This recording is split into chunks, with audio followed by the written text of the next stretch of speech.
Hello and welcome to Two Man Meta. I'm Auntie Kaz, and on today's episode of OOP, we are going to look at the card anatomy of the Terminator trading card game. So, first up, character cards. So, these are your main characters, and we have a bunch of stats on them. So, first, you've got the name, then we've got the speed, which represents your to hit rolls and your movement for the locations. We have the power, which represents how much damage you're going to be putting out and how much health you have to take damage before you die. Infiltration is on the Terminators. We haven't seen that on any resistance, but they don't really need it. So that when that gets reduced to 0 by taking damage, which reduces all of your stats, that means that you will no longer be able to blend in with humans and take control of them. It also affects some other cards. On the Terminator Skynet cards, we also have a production cost. This comes into the pre-game where you can spend up to 20 points on Terminator cards and upgrades for them. And depending on how many you spend, it depends on what turns you start the game. We've also got a box with keywords and skills and such. So this guy's got armor 1, so he takes 1 less damage. We also have the resource text in these corner bits. So it's Terminator, that's his type, Skynet for which faction he is. So if you look at the resistance for the resource text, you've got human and resistance. We also have these additional ones, infiltrate, lethal, brave, marksman and veteran, so they all affect different cards. So there'll be ones that say +1 to damage, +1 if veteran or something like that. So they're kind of keywords but also not keywords. So looking at this, we've got the same layout, extra text for abilities. Other stuff to mention on these is if you look really closely, you can see it says main character and resistance on there, but the color coding is a good way to find the factions as well. We also have a regiment, which doesn't really come into the game that much until you're building scenarios. So, moving on from there, the next card to look at would be the upgrades. So, upgrade cards are Skynet color. They will have a production cost on them for when you start the game. You can use that production points limit to add upgrades to your Terminator. So these will have a text that says what they do. They also have future on some of them, I think all of them actually.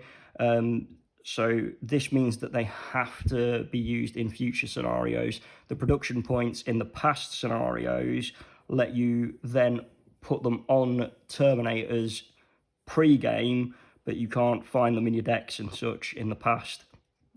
During the game. It's also got a Skynet limit, so in the future you can have some of them that aren't limited to Skynet. It's also an implant.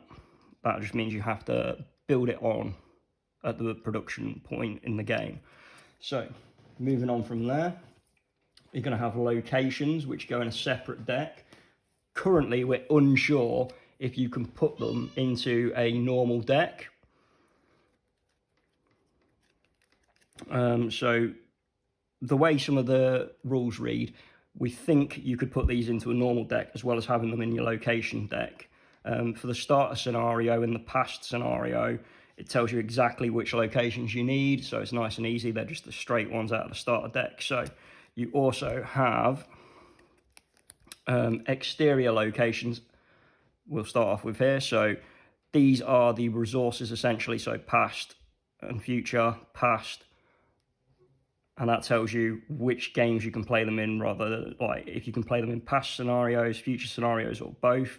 They also have resources like open, so you don't get any cover from ability cards in there. Civilian, so you can find civilians there, and these are all pretty straightforward. So during the game, any location like this, where it's a suburban street and it's got a blank text box, these count as the same ones. The only difference is are here with Isolated Side Street. If you both have these in play, they don't count as the same one because they're distinct locations. So you can't move from one side of the board to the other using these because they count even if they have the same name as different locations. We also have interior locations. So these get played in a separate row and they basically attach onto an exterior location. These in the beginner game are pretty pointless as you're not really going to use them for anything. But in the future scenarios and stuff like that, they will come into play more. So then we have supporting characters. So supporting character on the side there, same resources, but there's also a resource of Technoir, which is a location where you can find these people. So to find them, you would have to have them in hand, then tap someone to search at the location that matches. So these have the same speed and power characteristics that we see on the normal character cards or the main character cards, but they also have an importance. So this is how much you score for killing them as the Skynet player, or how many points you get for the resistance player if you manage to protect them at the police station during the protect step. So this one also has persona and singular. So she's a character and you can only have one of her in play. However, the way the rules are written, if you save or kill Sarah Jane Connor, you could then play another Sarah Jane Connor out and kill her or save her again as well. Again, rules aren't the best written for this. So then we move on to items. Now, items are blue, the same as main characters, which makes them really easy for searching. It would have been nice if they had different colours, so it just made them easier to identify when searching.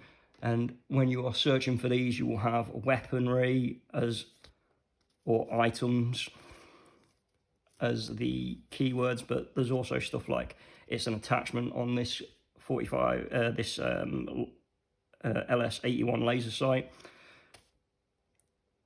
This one is short range and small arms. So the range is short range you can use in the same location. Long range you can use in adjacent locations. So we don't have any of those to hand. And then also body armor. So this has got body armor.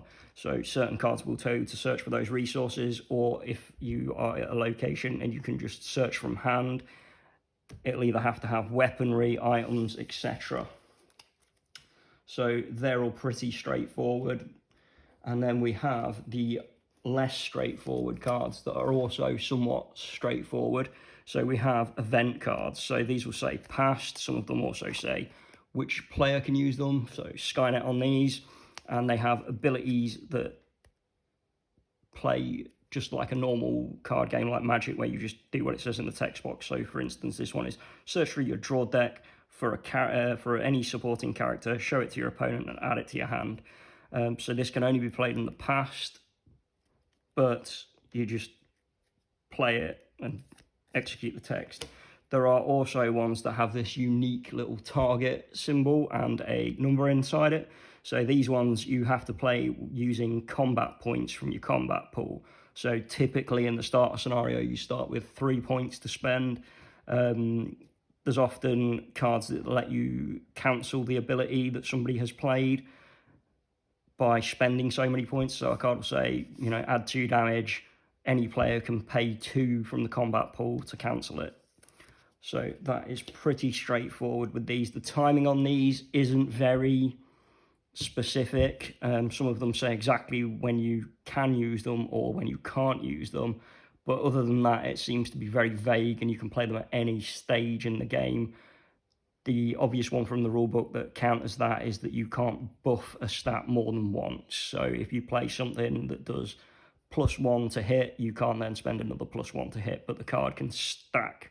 So it might have +1 if you're a veteran, +1 if you're resistance. So here we look at one that is just a play on a Skynet character that is alone at a location, remove 1 damage token from it, 2 if it has medic. So the medic would come up in the resources that are shown on the character card that I showed you earlier. And then we have an example of one that is faction locked. It would have been nice if the faction locked ones were a different colour as well, just to denote that they were faction locked. You know, it's nice and clear and simple, but I just like faction colours. It's really helpful. That's just a personal preference.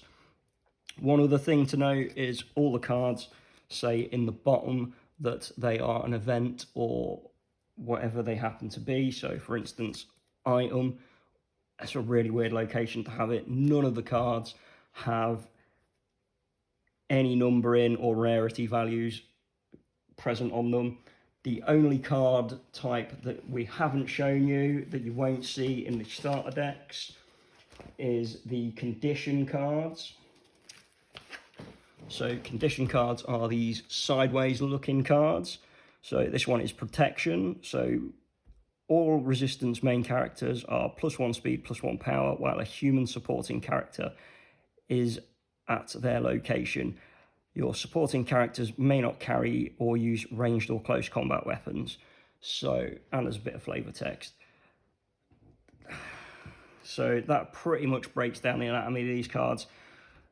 It's a really quick video because there's not that much to say on them. They're all pretty straightforward on the cards. It's the rules that aren't straightforward. And we'll be discussing the rules in the next video. There won't be a keywords on these because a lot of the keywords are actually resources like marksman that don't actually give you any bonuses. They just give you the ability to play certain cards on. So that is it for this video, and we hope to see you in the next one. If you enjoyed this episode of Two Man Meta, don't forget to like and subscribe to stay up to date as we release multiple episodes each week. If you would like to help support the channel, check out the links in the description below, as well as links to our social media pages. Thank you for watching. See you next episode.